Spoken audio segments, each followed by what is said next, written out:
नमस्कार दोस्तों, स्वागत है आपका इस 10 दिन की सीरीज में चेतन मन और अवचेतन मन माइंडसेट रिवॉल्यूशन। मैं हूं अनुराग, आपका माइंडसेट से प्रैक्टिशनर।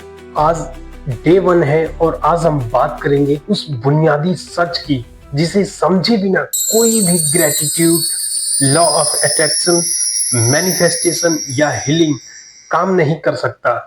दोस्तों, क्या आपने कभी सोचा है कि हमारी जिंदगी का 95% हिस्सा हमारी सोच से नहीं बल्कि हमारी अवचेतन मन से चल रहा है।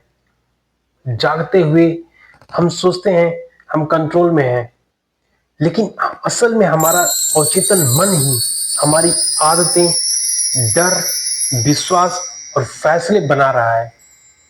आज हम जानेंगे कि चेतन और अवचेतन मन क्या है, इनकी 4 अवस्थाएं क्या है, सबसे महत्वपूर्ण इनको समझकर हम अपनी जिंदगी को कैसे बदल सकते हैं। तो चलिए शुरू करते हैं।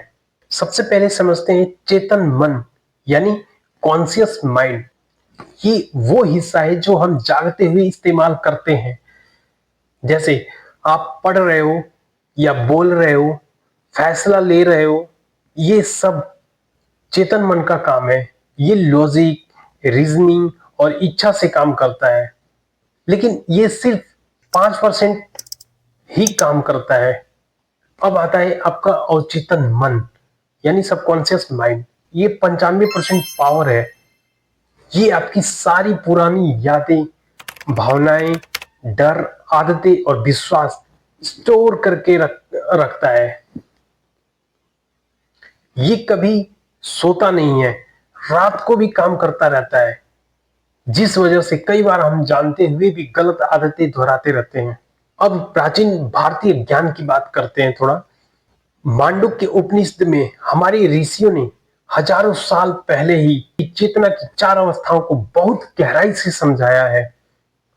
पहली अवस्था है जागृत अवस्था यानी वेकिंग स्टेट। इसमें हम बाहर की दुनिया को अपनी इंद्रियों से जानते हैं। हम देखते हैं, सुनते हैं या टच करते हैं। इसे वैश्वानर कहते हैं। दूसरी अवस्था है स्वप्न अवस्था, ड्रीम स्टेट। नींद में जब हम सपने देखते हैं, यहां बाहर की दुनिया नहीं बल्कि अंदर की दुनिया चल रही होती है।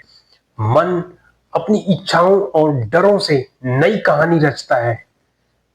तीसरी अवस्था है सुसुप्ति अवस्था यानी डीप स्लीप, गहरी नींद जिसमें न कोई सपना होता है, न कोई इच्छा, सिर्फ शांति और आनंद होता है। चौथी अवस्था है तुरीय अवस्था। ये सबसे खास है। ये तीनों अवस्थाओं से परे है। ये शुद्ध चेतना है, जहां न कोई द्वंद्व है, न कोई भेद। यही असली आत्मा है। मांडुक्य के उपनिषद कहता है कि ओम शब्द इन 4 अवस्थाओं को दर्शाता है। अकार जागृत अवस्था है, उकार स्वप्न अवस्था है और मकार यानी सुसुप्ति अवस्था है, और पूरा ओम जो है वो तुरीय अवस्था है।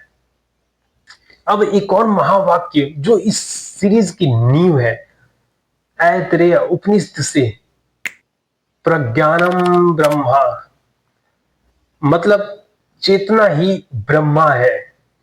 जो चेतना हमें सोचने, समझने और जानने की शक्ति देता है, वही परम सत्य है। हमारी चेतना और ब्रह्मा एक ही है। दोस्तों, अब हम बुद्ध की कहानी से थोड़ा जोड़कर समझते हैं इसको। बुद्ध ने अपने पहले इंसाइट में ही कहा था कि दुख का कारण हमारी इच्छाएं और आसक्ति है। ये इच्छाएं ज्यादातर हमारे अवचेतन मन में छिपी होती हैं।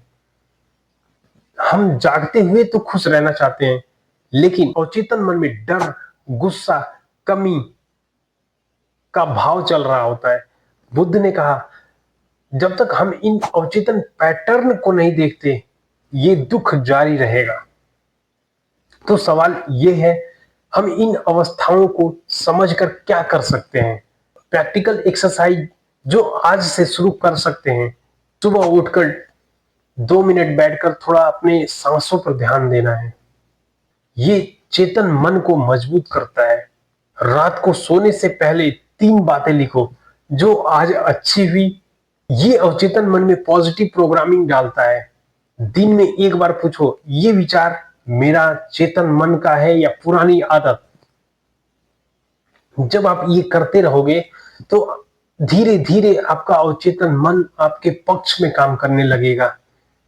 दोस्तों, आज का डे 1 सिर्फ समझाने के लिए था, लेकिन अगले 9 दिनों का हम gratitude, law of attraction, manifestation, mental healing and body healing practical तरीके से बताएंगे।